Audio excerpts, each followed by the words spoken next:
Hello there, I'm Roger Webb and welcome to the channel.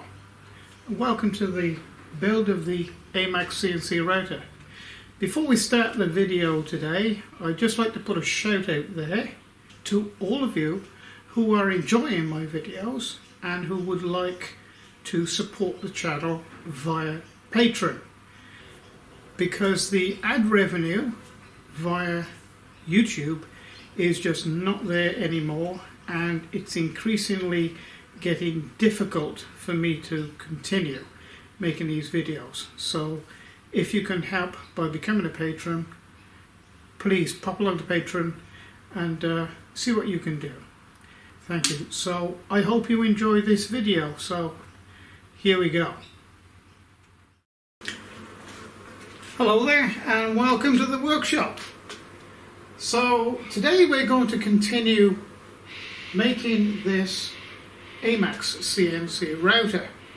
So basically we've got all the structure completed. The only things I need to fabricate up are the mechanism to hold the stepper motors on the Z, X and Y axes. Now I'm thinking I'm going to 3D print a standoff, because that's really all it needs. And again, the 3D printing file will be available on my Patreon pages. So today's video we are going to make the bed and fit it. Now that is going to comprise, because there is a large gap, an unsupported gap between this front rail and the back rail, and this is what the bed's going to be held on. I don't want any bowing of the bed, I want it completely flat. I'm going to need to reinforce that, or reinforce the gap then, as it were. And to do that I'm going to be using mild steel. This is 150 millimeters. Is it 150 or 180? 150, yes. By 6 millimeters, and it's dead straight true. I'm also going to be using this 6 millimeter angle iron, so that's 6 millimeter by 60 millimeters. So I'm going to cut and attach the angle iron on the front and the back facing inwards, and then I'm going to have two strips of that large flat bar from about here through and here through, and that'll stiffen everything up. And then I'm going to have two layers of 19mm or 3/4 inch MDF to make up the bed,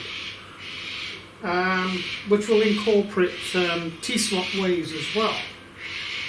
So let's get cracking.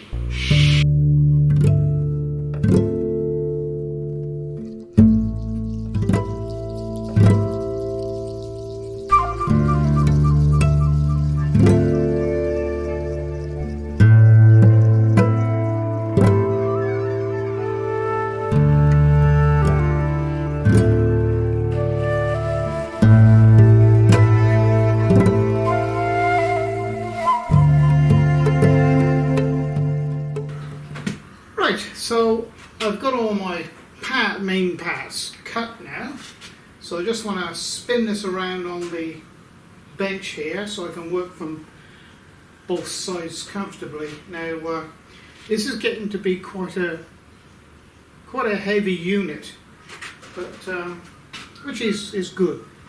Heavy is good.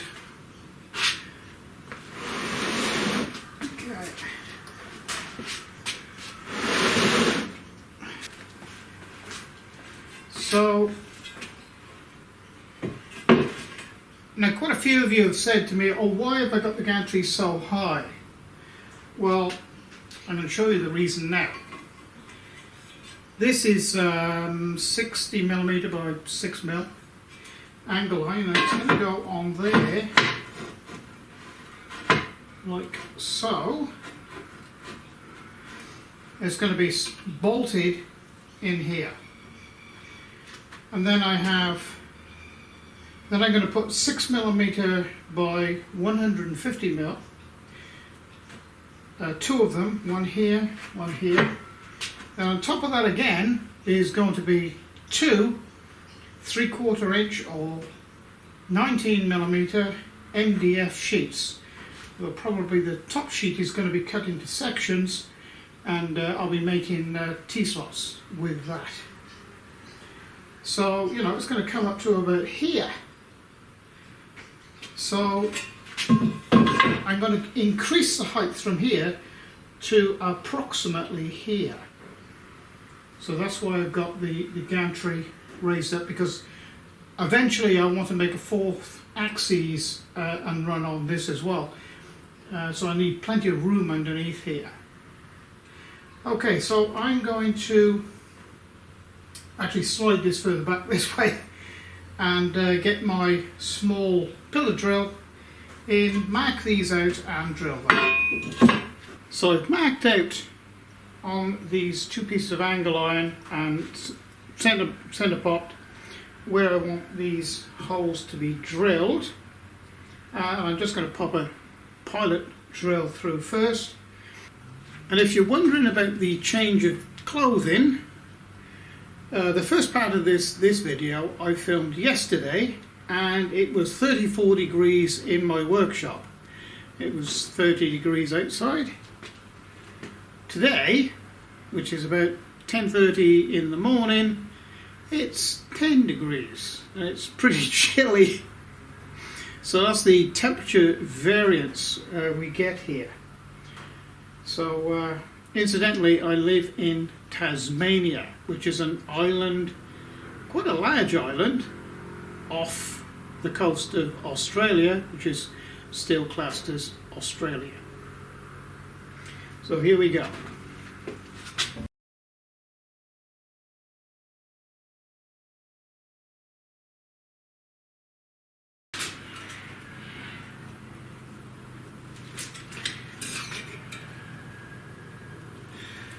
I've got this placed on here, and it's actually pivoting on top of this bearing block here. I've just got a clamp here, just fairly lightly clamping this to the front bar here. So I'm trying to get it absolutely as even as I can. That's 12, even a bit.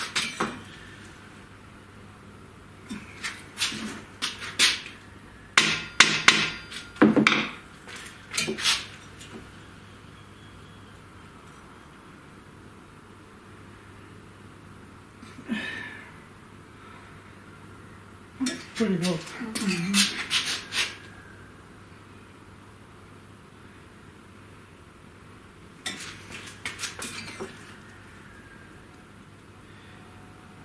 The more accurate you get this stage, you know, the better you're going to be when it comes to, you know, you're not going to be taking too much off your bed when you skim it flat.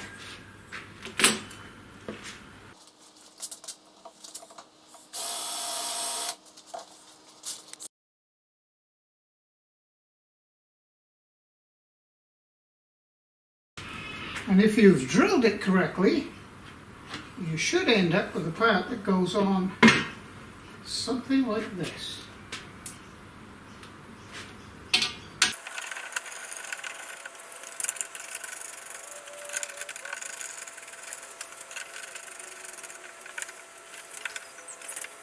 Right, so I've drilled my holes and actually made them countersunk as well.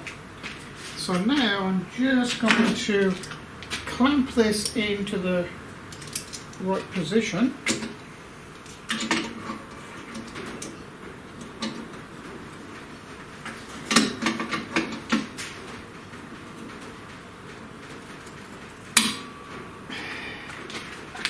And just drill them.